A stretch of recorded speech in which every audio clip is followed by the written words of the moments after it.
आकाशवाणी रांची से प्रस्तुत है प्रादेशिक समाचार।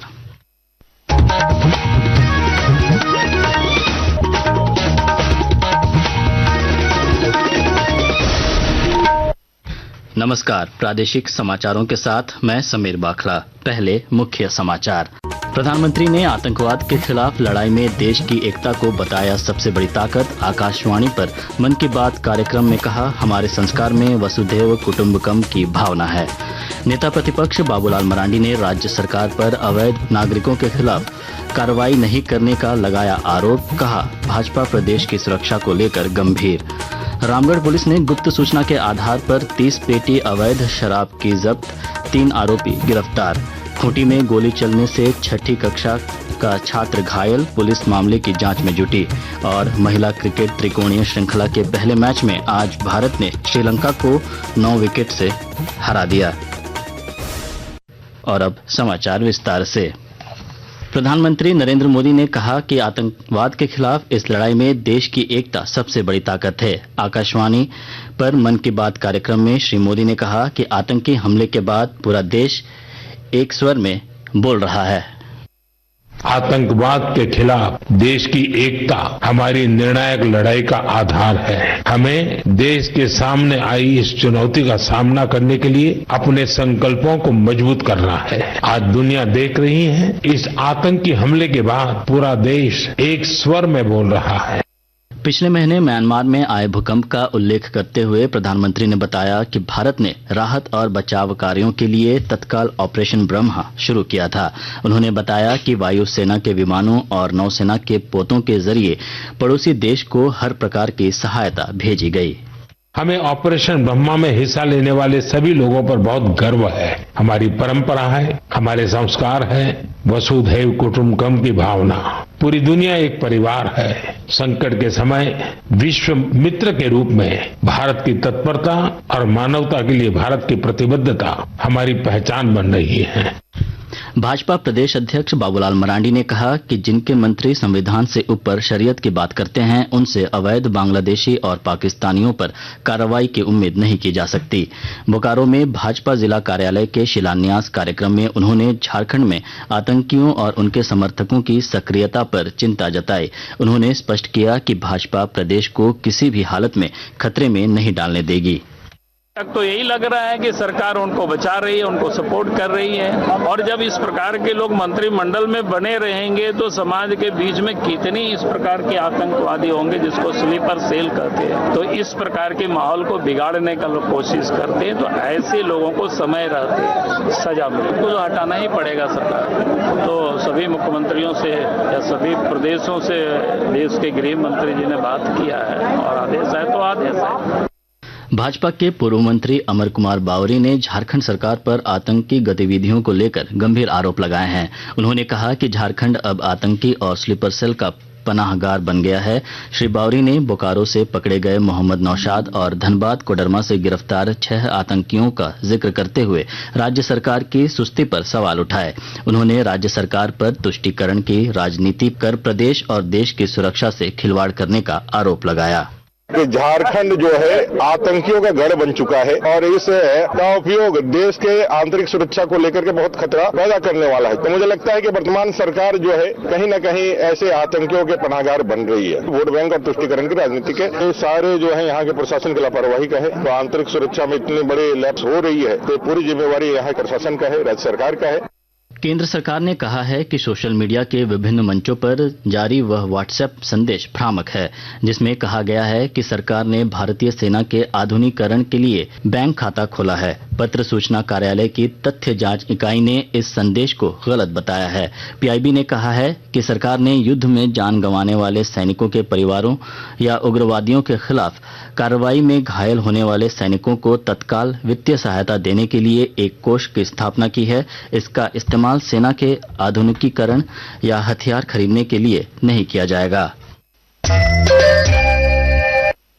आकाशवाणी के ताजा तरीन समाचारों के लिए आप हमारी वेबसाइट newsonair.gov.in पर लॉग ऑन कर सकते हैं। ताज़ा समाचार X handle @AIR news alerts और Facebook page All India Radio news पर भी उपलब्ध हैं।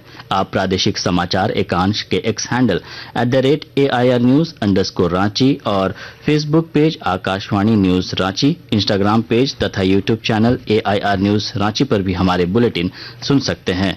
प्रादेशिक समाचार आप आकाशवाणी रांची से सुन रहे हैं। कोडरमा जिले में प्रधानमंत्री आवास योजना की पहली किस्त की राशि लेने के बावजूद निर्माण कार्य नहीं शुरू करने वाले लाभुकों को 10 दिनों के अंदर निर्माण कार्य शुरू करने की हिदायत दी गई है। विस्तृत ब्यौरा दे रहे हैं हमारे संवाददाता। कोडरमा जिले में प्रधानमंत्री आवास योजना की पहली किस्त की राशि लेने के बावजूद निर्माण कार्य नहीं शुरू करने वाले लाभुकों के खिलाफ जिला प्रशासन ने बड़ी कार्रवाई की है। खासकर मरकच्चो प्रखंड में 42 ऐसे लाभुक चिन्हित किए गए हैं जो 60 दिन बीत जाने के बाद भी निर्माण कार्य शुरू नहीं किए हैं। ऐसे लोगों के खिलाफ अब प्रखंड विकास पदाधिकारी के जरिए नोटिस जारी किया गया है और उन्हें 10 दिनों के अंदर निर्माण कार्य शुरू करने की हिदायत दी गई है। गजेंद्र बिहारी सिन्हा, आकाशवाणी समाचार, कोडरमा। रामगढ़ पुलिस ने पुलिस अधीक्षक अजय कुमार को मिली गुप्त सूचना के आधार पर 30 पेटी अवैध विदेशी शराब जब्त की। पुलिस ने राष्ट्रीय राजमार्ग संख्या 33 पर वाहन चेकिंग के दौरान एक संदिग्ध वाहन को पकड़ा और उसके चालक को गिरफ्तार किया। मौके पर पुलिस अधीक्षक अजय कुमार ने बताया कि इस कार्रवाई में 3 लोग गिरफ्तार किए गए हैं जो बिहार के निवासी हैं। NH 33 पर नया मोड़ कुज्जू के पास 2 गाड़ी संदिग्ध समय देखी गई जिसकी सूचना हम लोग को पहले से थी और उस गाड़ी को पकड़ा गया। उसमें से 25 पेटी शराब मिला है। टोटल रॉयल चैलेंजर कंपनी का है जिसमें कि 23 पेटी है और ड्रीमर ब्रांड का है जो 7 पेटी है। लगभग 360 बोतल शराब मिला है। इसकी लागत लाखों का शराब है और जिसमें कि 3 व्यक्ति की गिरफ्तारी की गई है। खूंटी के महादेव टोली बड़ाइक मोहल्ला में आज सुबह गोली चलने की घटना में 6ठी कक्षा का छात्र कुणाल नायक घायल हो गया। खूंटी सदर अस्पताल में उसका इलाज चल रहा है और उसकी स्थिति खतरे से बाहर बताई गई है। खूंटी SDPO वरुण कुमार रजक ने बताया कि आरोपियों की गिरफ्तारी के लिए पुलिस लगातार छापेमारी कर रही है। खूंटी थाना क्षेत्र के बड़ाइक टोली में एक लड़की को गेहूनी में गोली लगा हुआ है। इसका इलाज करवाया जा रहा है और गोली जिसने चलाया है उसकी छापेमारी की जा रही है। जल्दी गिरफ्तारी हो जाएगी। और अब कुछ संक्षिप्त खबरें। रांची के अल्बर्ट चौक में हिंदू संगठनों ने पहलगाम आतंकी घटना का विरोध करते हुए पाकिस्तान और आतंकवादियों का पुतला दहन किया। संगठन के प्रतिनिधियों ने प्रधानमंत्री से इस घटना का बदला लेने की मांग की।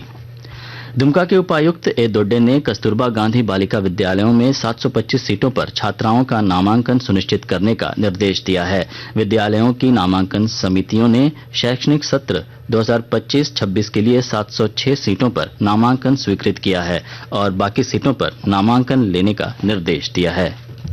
मौसम विभाग ने कल से 30 अप्रैल के बीच कई जिलों में 40 से 60 किलोमीटर प्रति घंटे की तेज हवाओं के साथ आंधी और बारिश का अलर्ट जारी किया है। मौसम विभाग ने सभी से एहतियात बरतने की अपील की है। क्रिकेट। भारत और श्रीलंका के बीच महिला क्रिकेट त्रिकोणीय श्रृंखला के पहले मैच में आज भारत ने श्रीलंका को 9 विकेट से हरा दिया। वर्षा से बाधित मैच को 39 ओवर का कर दिया गया था। भारत ने पहले गेंदबाजी करते हुए श्रीलंका की टीम को 5 गेंद शेष रहते 147 रन पर समेट दिया। भारत की ओर से स्नेह रानी ने 3 विकेट लिए जबकि पहला मैच खेल रही श्रीचरणी और दीप्ति शर्मा ने 2-2 विकेट लिए। जवाब में भारतीय टीम ने 29 ओवर और 4 गेंदों में केवल 1 विकेट खोकर 149 रन बनाकर मैच जीत लिया। अंत में मुख्य समाचार एक बार फिर। प्रधानमंत्री ने आतंकवाद के खिलाफ लड़ाई में देश की एकता को बताया सबसे बड़ी ताकत। आकाशवाणी पर मन की बात कार्यक्रम में कहा, हमारे संस्कार में वसुधैव कुटुंबकम की भावना है। नेता प्रतिपक्ष बाबूलाल मरांडी ने राज्य सरकार पर अवैध नागरिकों के खिलाफ कार्रवाई नहीं करने का लगाया आरोप। कहा, भाजपा प्रदेश की सुरक्षा को लेकर गंभीर। रामगढ़ पुलिस ने गुप्त सूचना के आधार पर 30 पेटी अवैध शराब की जब्त, 3 आरोपी गिरफ्तार। खूंटी में गोली चलने से 6ठी कक्षा का छात्र घायल, पुलिस मामले की जांच में जुटी। और महिला क्रिकेट त्रिकोणीय श्रृंखला के पहले मैच में आज भारत ने श्रीलंका को 9 विकेट से हरा दिया। इसके साथ ही आकाशवाणी रांची से प्रादेशिक समाचार का ये बुलेटिन समाप्त हुआ। अगला प्रादेशिक समाचार बुलेटिन कल सुबह 8:30 बजे प्रसारित किया जाएगा। नमस्कार।